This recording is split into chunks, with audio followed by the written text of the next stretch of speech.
ഇപ്പൊ ഹജ്ജ് വാജിബാണ്, നിർബന്ധമാണ്. ആർക്കാണ് നിർബന്ധം? നമുക്ക് പോയി വരാനുള്ള ആരോഗ്യവും പോയി വരാനുള്ള സമ്പത്തും ബാധ്യത കഴിച്ച് ബാക്കിയുണ്ടെങ്കിൽ ഹജ്ജിന് പോയിക്കൊള്ളണം. ഒരാൾ 5 സെന്റിലാ പാർക്കുന്നത്, 3 സെന്റിൽ വീടാണ്, പക്ഷെ അങ്ങാടിന്റെ പരിസരത്താ. അവിടെ 1 സെന്റ് മതിയാകും ഒരു 4 ആൾക്ക് ഹജ്ജ് ചെയ്യാൻ. എങ്കിൽ അവനെ ഹജ്ജ് നിർബന്ധം. എനിക്ക് 4 സെന്റല്ലേ ഉള്ളൂ എന്ന് പറയാൻ പറ്റൂല. അവനെ സംബന്ധിച്ച് താമസിക്കുന്ന വീടും അവന് പോയി വരുന്നത് വരെ അവന്റെ ചെലവും കീഴിലുള്ളവരുടെ ചെലവും കഴിച്ച് അവന് പോയി വരാനുള്ള ചെലവും ആരോഗ്യം ഉണ്ടെങ്കിൽ ഈ 1 സെന്റ് വിൽപ്പന നടത്തിയിട്ട് എന്ത് ചെയ്യണം? ഹജ്ജിന് പോയിക്കൊള്ളണം. വിൽക്കൽ നിർബന്ധം എന്നല്ല, ഹജ്ജ് അവന് നിർബന്ധമായി. വിറ്റാലും വിറ്റിയില്ലെങ്കിലും ഹജ്ജ് നിർബന്ധമായി. അതേമാതിരി ഒരു വീട്ടിൽ 3 ആള് താമസിക്കുന്ന വീട്ടിൽ 4 റൂം ഉണ്ടെങ്കിൽ 1 റൂം അവിടെ ആവശ്യമില്ലാത്ത റൂമാണ് എങ്കിൽ അവനക്ക് ആ 3 ആളെ താമസ റൂം കഴിച്ചിട്ട് 4ാമത്തെ റൂം അത് വിറ്റിട്ട് പോകാൻ കഴിയുമെങ്കിൽ ഹജ്ജിന് പോകേണ്ടി വരും. എന്ന് പറഞ്ഞാൽ ഇന്നിപ്പോ ആ വിഷയം നമ്മൾ ചിന്തിച്ചു നോക്കിയാൽ ഹജ്ജിന്റെ ഉജൂബിൽ നിന്ന് ഒഴിവാകുന്ന ഒരു മനുഷ്യനും കാണൂല. കാരണം പെണ്ണുങ്ങൾക്കാണെങ്കിൽ തന്നെ 2-3 പവൻ ഉണ്ടായാൽ മതി. ഇപ്പൊ ഹജ്ജിന് പോകാൻ ഇപ്പൊ ഒരു 3 പവൻ ഉണ്ടായാൽ 3 ലക്ഷം ഇല്ലേ? ഇപ്പൊ എത്ര വരാന്നറിയില്ല.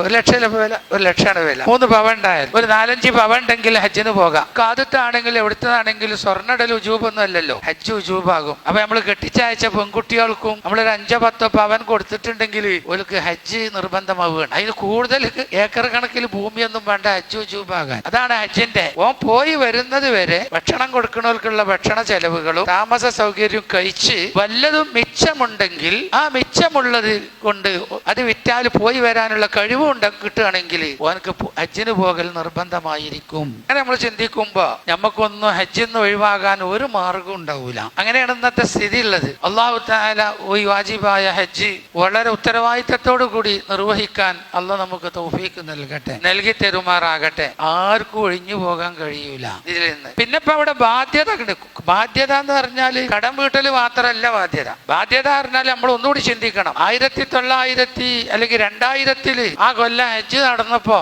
എല്ലാം കൊണ്ടും ഹജ്ജ് ചെയ്യാൻ പറ്റിയ ആളായിരുന്നു. 2000 ഹജ്ജ് ഉജൂബയിക്കണം. മുക്കല്ലഫായ ഒരു പ്രായപൂർത്തിയായ പുരുഷനോ അല്ലെങ്കിൽ ആ പെണ്ണോ ആണ്. 2000 ഒരു ഉദാഹരണം പറയാണ്. 2000 കൊല്ലത്തിൽ ഓന്റെ അവസ്ഥ ചിന്തിച്ചു നോക്കുമ്പോൾ ഹജ്ജ് ഉജൂബാണ്. ഓൻ ചിന്തിച്ചു കുറച്ചും കൂടി കഴിഞ്ഞിട്ടൊരു 5-6 കൊല്ലം കൂടി കഴിഞ്ഞിട്ട് എന്ത് ചെയ്യാ പോകാം. പക്ഷെ അപ്പോഴേക്കും ഓൻ എന്തെങ്കിലും ഒരു കച്ചവടം തുടങ്ങി വലിയ സാമ്പത്തികമായ ബാധ്യത വന്നാൽ ആ ബാധ്യത കൊണ്ട് അതിന് ശേഷം ഉണ്ടായ കടബാധ്യത കൊണ്ട് 2000 നിർബന്ധം നഷ്ടപ്പെടൂല. അത് ചെയ്യന്നെ വേണം. ആ നിർബന്ധത്തിൽ നിന്ന് ഒഴിവാകാൻ പറ്റൂല. കാരണം ഓൻ ഹജ്ജ് നിർബന്ധമുള്ള കൊല്ലം 1 റുപ്യ കടണ്ടായിരുന്നില്ല. അന്ന് ഓൻ പോയിട്ടില്ല. പോകാലോ എന്ന് വിചാരിച്ച് പിന്നെ ഓന് ബാധ്യത വന്നു. ആ പിന്നെ വന്ന ബാധ്യതക്ക് ആദ്യത്തെ ഉജൂബ് എന്താവൂല, മാറ്റപ്പെടൂല.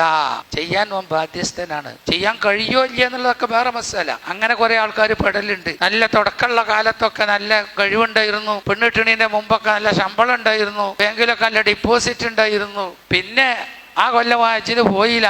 പെണ്ണെട്ടി കുട്ടികളും മക്കളും ബാധ്യതയും പെരയും കൂടിയൊക്കെ ഉണ്ടാക്കി വന്നപ്പോ വലിയ സാമ്പത്തിക ബാധ്യത വന്നത് കൊണ്ട് ആദ്യം നിർബന്ധമായ ഹജ്ജ് കൊടുക്കും പോവില്ല. അത് അവിടെ തന്നെ ഉണ്ടാവും. അത് ചെയ്യന്നെ വേണ്ടി വരും. കാരണം ഓൻ അന്ന് ആ കൊല്ലം പോകാൻ പറ്റിയിരുന്നു, ഓൻ പോയിട്ടില്ല.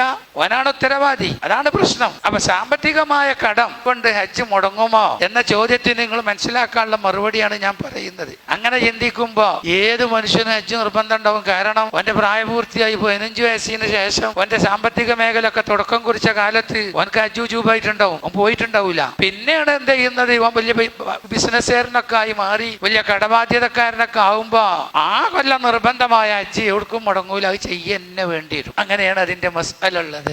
അല്ലാഹു സുബ്ഹാനഹു വ തആല നല്ല ഉത്തരവാദിത്തത്തോടു കൂടി നിർവഹിക്കാൻ അല്ലാഹു തൗഫീഖ് നൽകുമാറാകട്ടെ.